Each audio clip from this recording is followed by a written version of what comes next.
Yang pertama, memperbanyak taubat. Dimanapun awak berada, selalu awak bertaubat. Nah, kalau kematian itu kan tak tahu bila orang. Syukur-syukur ketika sudah baca Quran datang malaikat maut. Ya, syukur-syukur dalam keadaan kita sholat dipanggil oleh Allah. Syukur-syukur ketika kita sedang berzikir datang. Itu gunanya di mana pun awak berada, selalulah kita bertaubat kepada Allah Subhanahu wa taala, sehingga ketika mereka itu datang, posisi kita dalam keadaan zikir bertaubat kepada Allah Subhanahu wa taala.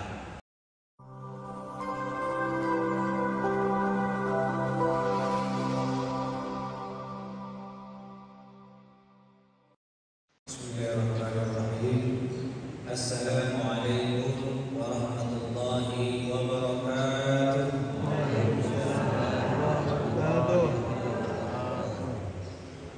Subhanallah wa bihamdihi, subhanallahil azim, adada khalqihi wa ridha nafsihi wa zinata arshihi wa midada kalimatihi. Asyhadu an la ilaha illallah wahdahu la syarika lah wa asyhadu anna Muhammadan abduhu wa rasuluh la nabiyya ba'dah. Allahumma shalli ala sayyidina Muhammadin.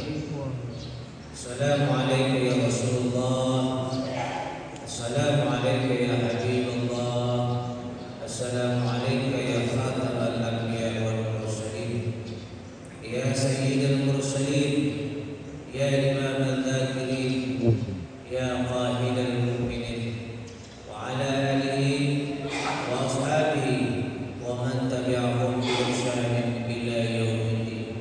Qalu subhanaka la ilma lana illa ma 'allamtana innaka antal alimul hakim wa la haula wa la quwwata illa billahil aliyyil azim.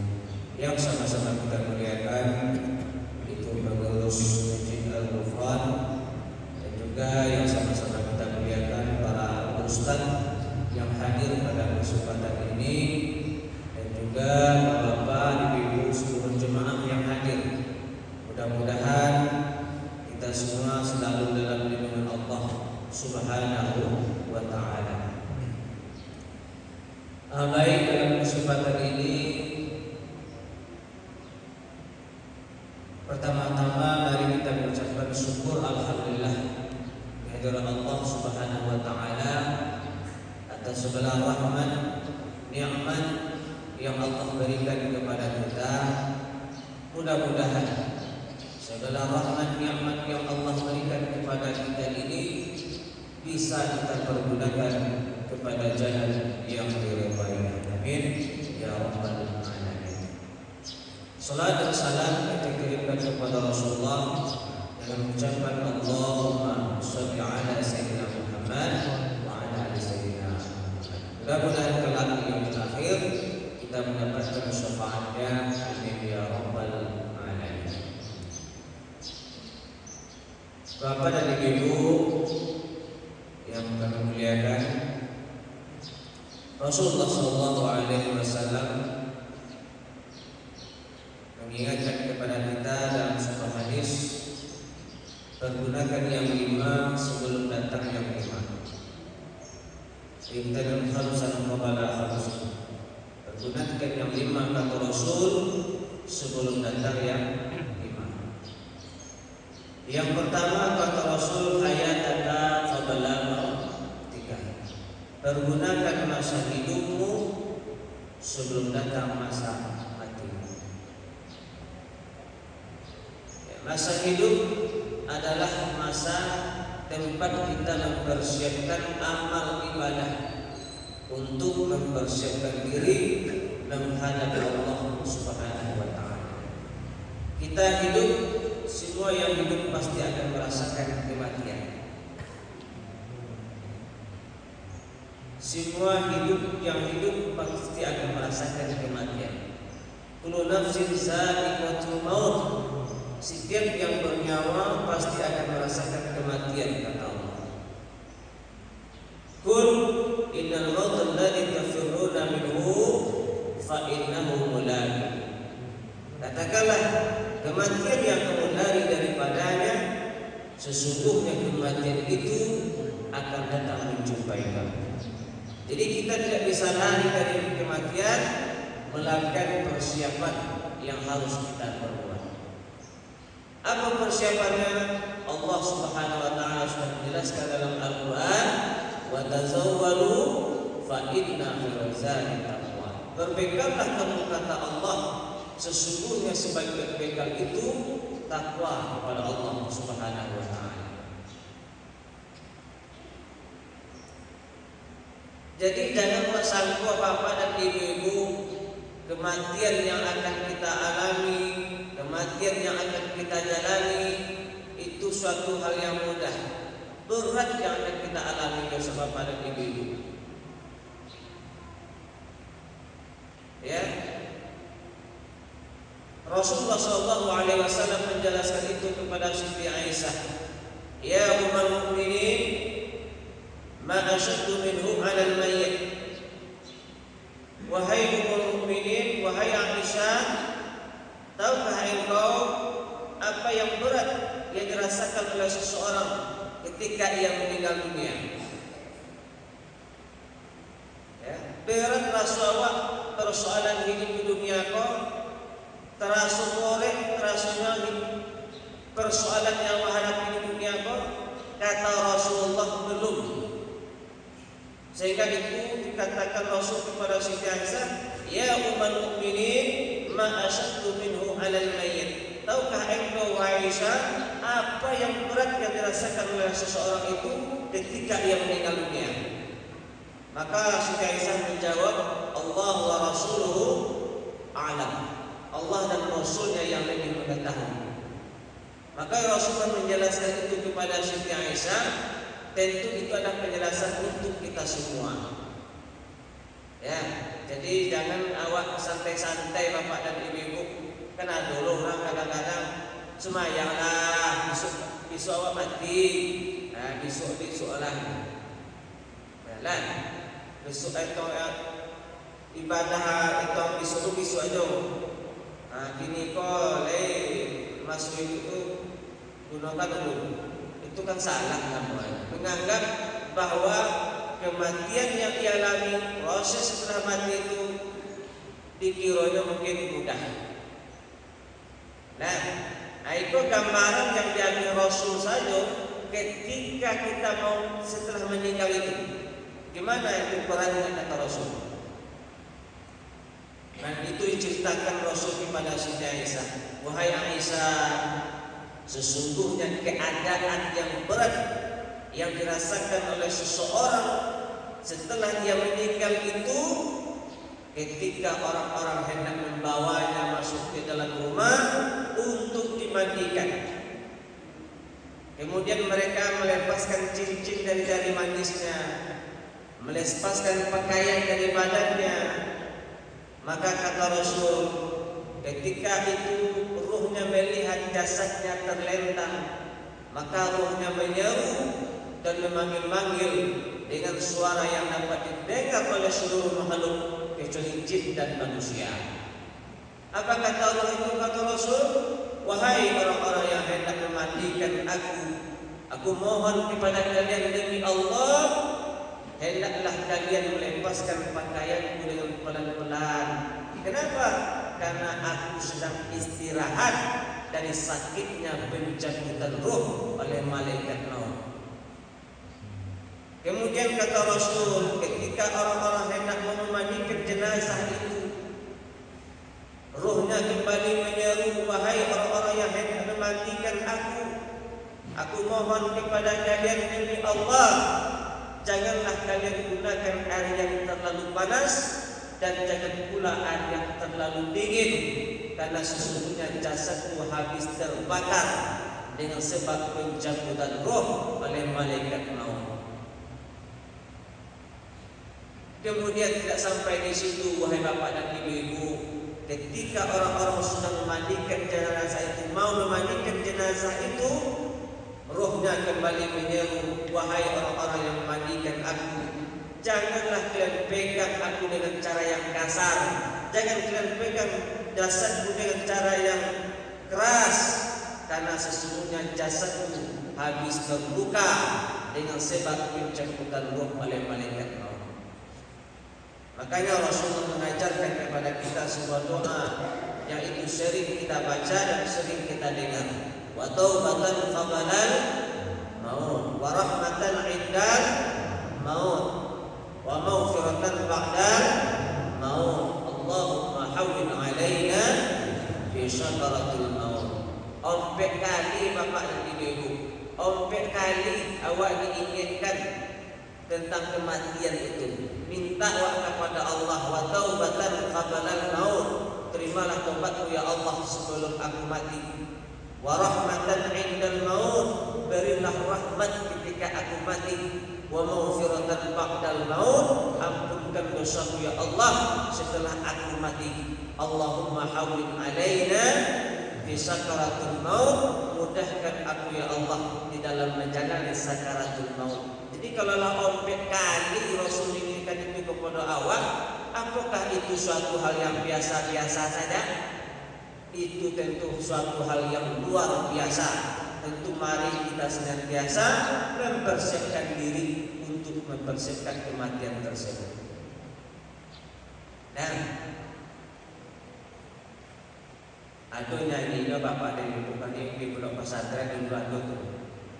Badan tabu hadidan nagari, badan doa yonan nahmati, tanyo badanyo orang nagari, orang membaca inna lillahi, inna lillahi. Allah sosa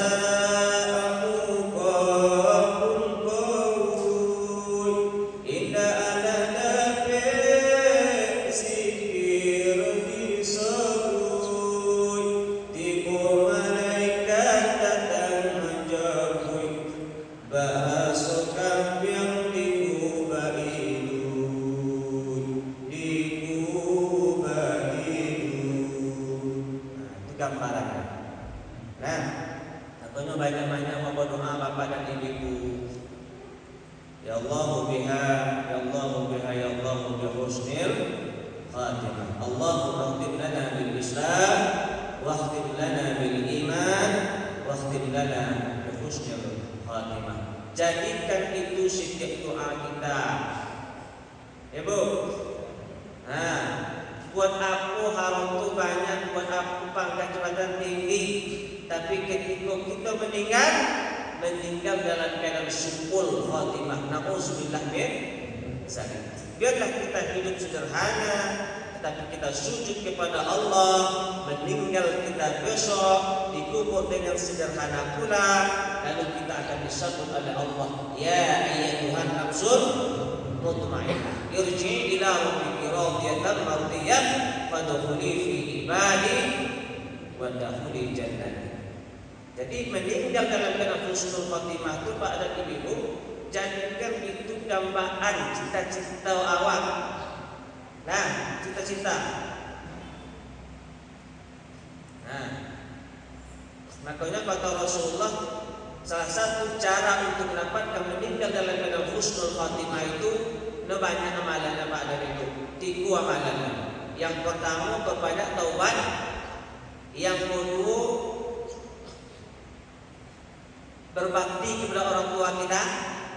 Dan yang ketiga banyak-banyak minta kepada Allah. 3 amalannya. Yang pertama memperbanyak taubat, di mana pun awak berada selalu awak bertaubat. Nah, kalau kematian itu kan tak tahu bila orang. Syukur-syukur ketika sudah baca Quran datang malaikat maut. Ya, syukur-syukur dalam keadaan kita sholat dipanggil oleh Allah. Syukur-syukur ketika kita sedang berzikir datang. Itu gunanya di mana pun awak berada, selalulah kita bertaubat kepada Allah Subhanahu wa taala sehingga ketika mereka itu datang posisi kita dalam keadaan zikir bertaubat kepada Allah Subhanahu wa taala. Itu gunanya. Yang kedua berbakti kepada orang tua awak. Jangan rokok kepada orang tua awak. Lah, karena banyak buktinya orang-orang yang durhaka kepada orang tua itu susah mengucapkan kalimat la ilaha illallah. Itu kan di zaman Rasul ada seorang sahabat namanya Al-Qamah. Ini menunjukkan bahwa durhaka kepada orang tua itu sulit untuk mendapatkan husnul khatimah itu. Tapi akhirnya Al-Qamah ini bisa mengucapkan kalimat la ilaha illallah ketika ia mau meninggal. Kenapa? Karena orang tuanya sudah memaafkannya. Tapi sebelum orang tua mau memaafkan itu, Al-Qamah ini tidak bisa mengucapkan la ilaha illallah. Bahkan Rasulullah yang membimbingnya. Rasulullah yang membimbing kalimat la ilaha illallah kepada Al-Qamah, tapi Al-Qamah tidak bisa membacanya, mengucapnya. Rasulullah heran, kenapa ini Al-Qamah? Padahal dia rajin sholat, rajin ibadah, sering bersama Rasulullah, ikut perang bersama Rasulullah. Taat orangnya bapak dan ibu. Heran Nabi kok, bahkan Rasulullah pun membimbing kalimat la ilaha illallah, tapi Al-Qamah tidak bisa mengucapkan itu. Rupanya apa? Rupanya ada kesalahan kepada orang tuanya. Jadi jangan macam-macam kepada orang tua. Bisa mengantarkan kita pada husnul khatimah. Durhaka kepada orang tua kita mengantarkan kita kepada su'ul khatimah. Jadi kematian itu digambarkan Rasulullah seperti itu tadi bapak dan ibu. Tidak sampai di situ. Setelah kita dimandikan, setelah itu kita dikafani, kemudian kita dimasukkan ke dalam keranda, maka ketika orang sudah mulai mengusung kita, yang sudah melangkah 3 langkah, ruhnya kembali menyeru kata Rasulullah. Apa sebenarnya? Wahai orang-orang yang mengantarkan aku, wahai para kekasihku, wahai para jemaahku, janganlah kalian terbujuk oleh dunia sebagaimana dia membujuk. Janganlah kalian dipermainkan oleh zaman sebagaimana aku. Hendaklah kalian mengambil pelajaran dariku, bahwa apa yang telah aku kumpulkan selama ini itu aku tinggalkan buat ahli warisku, dan aku tidak membawa sedikit pun itu.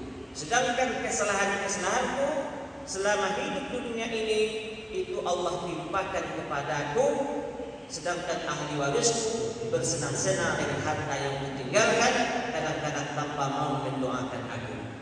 Itu yang perlu ingat bapak dan ibu, bahwa ketika kita mati, harta yang kita tinggalkan itu akan dinikmati oleh ahli waris. Dan apapun amalan kita di atas dunia itu tidak akan mungkin ahli waris mau menanggungnya. Itu yang sudah menanggung oleh bapak dan ibu.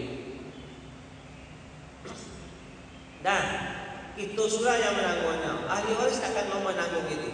Ahli waris akan menikmati harta yang kita tinggalkan. Syukur-syukur ahli waris orang-orang yang taat, orang-orang yang soleh, dia nikmati harta yang kita tinggalkan, dia akan mendoakan kita.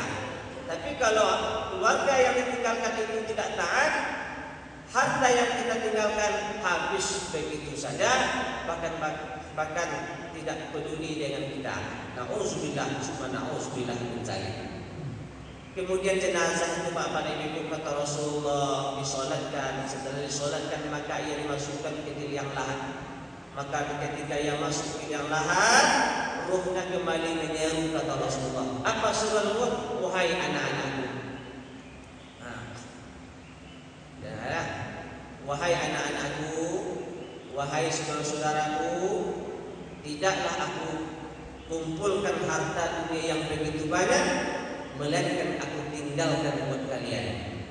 Maka hendaklah kalian berbuat baik untukku, hendaklah kalian bersedekah dan niatkan untukku. Kenapa? Karena aku telah memberikan kalian nafkah dulu, telah menyekolahkan kalian dulu, maka ketika kalian berdoa jangan lupa doakan pulalah aku. Nah, ini permintaan ruh jenazah ketika ia dimasukkan ke liang lahat, maka ia minta kepada awak, apalagi anak-anaknya, doa. Jangan lupa itu, doakan orang tua awak yang dalam kubur. Dan karena ada sebuah hikayat yang diceritakan, ada seorang bernama Abi Kilabah. Abi Kilabah ini bapak dan ibu bermimpi.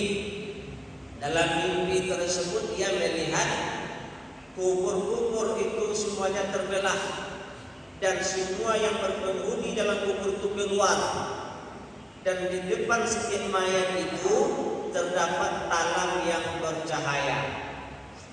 Namun dalam mimpi tersebut Abi Kilabah ini melihat ada seorang laki-laki yang di depannya tidak ada cahaya sedikit pun. Lalu Abi Kilabah bertanya, kenapa saya tidak melihat cahaya di depan Anda, sedangkan kubur-kubur yang lain bercahaya? Lalu laki-laki tersebut menjawab, orang tersebut mempunyai anak yang soleh, mempunyai teman yang soleh, yang selalu berbuat baik dan diniatkan untuknya, dan selalu bersedekah dan diniatkan untuknya, maka cahaya yang ada pada mereka tersebut berasal dari orang-orang tersebut. Sedangkan saya punya anak tapi tidak soleh, tidak mau berdoa untukku, tidak mau bersedekah untukku, maka tidak ada cahaya buat aku. Aku merasa malu terhadap tetanggaku sesama penghuni kubur. Kemudian Abi Kilabah ini terbangun dari tidurnya. Kemudian Abi Kilabah ini menceritakan itu kepada anaknya yang masih hidup. Maka mendengar cerita itu, anak laki-laki tersebut bertaubat kepada Allah Subhanahu wa taala. Ia tidak lagi berbuat jahat, ia selalu bertaubat, selalu berbuat baik dan bersedekah dan diniatkan untuk ayahnya. Hari berganti hari, bulan pun bertukar. Abi Kilabah dengan izin Allah bermimpi lagi. Dalam mimpi tersebut berbeda dengan mimpi yang pertama. Yang mimpi yang kedua ini, dia melihat kubur ayah laki-laki tersebut sudah bercahaya, bahkan lebih terang daripada matahari, bahkan lebih terang dari kubur-kubur yang lainnya. Laki-laki tersebut berkata kepada Abi Kilabah, wahai Abi Kilabah, semoga Allah memberi Anda kebaikan yang banyak. Aku selamat dari rasa malu terhadap tetanggaku sesama penghuni kubur. Jadi bapak dan ibu ini membuktikan bahwa kata Rasulullah itu 3 amalan tidak putus adalah sedekah jariah, anak yang soleh, kemudian ilmu yang kita ajarkan kepada orang lain, dan itu akan tetap mengalir ketika kita meninggal dunia. Jadi bapak dan ibu maksudnya kok jangan awak tuh selaku orang tua soleh surang saja. Jangan soleh surang saja. Kamu saji kau diajak anak-anak awak. Sebabnya butuh doa orang anak-anak awak besok. Butuh sekali. Kok kadang-kadang kan ada orang tua bapak dan ibu tidak peduli pendidikan anak-anaknya, yang penting dia taat. Iyalah, kan? Tidak peduli.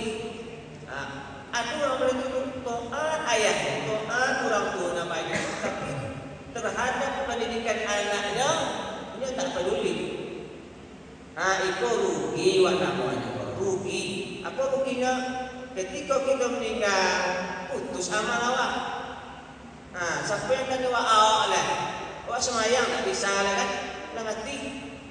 Puasa tak bisa lah.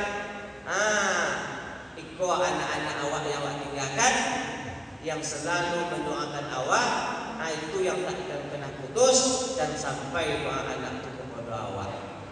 Itu yang perlu bapak dan ibu. Dan yakin ibu ini doa anak yang soleh itu sampai.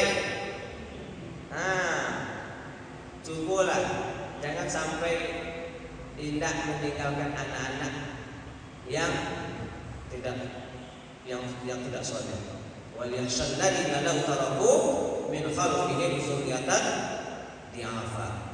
Hendaklah kalian takut kata Allah, jangan sampai kalian meninggalkan keturunan yang lemah.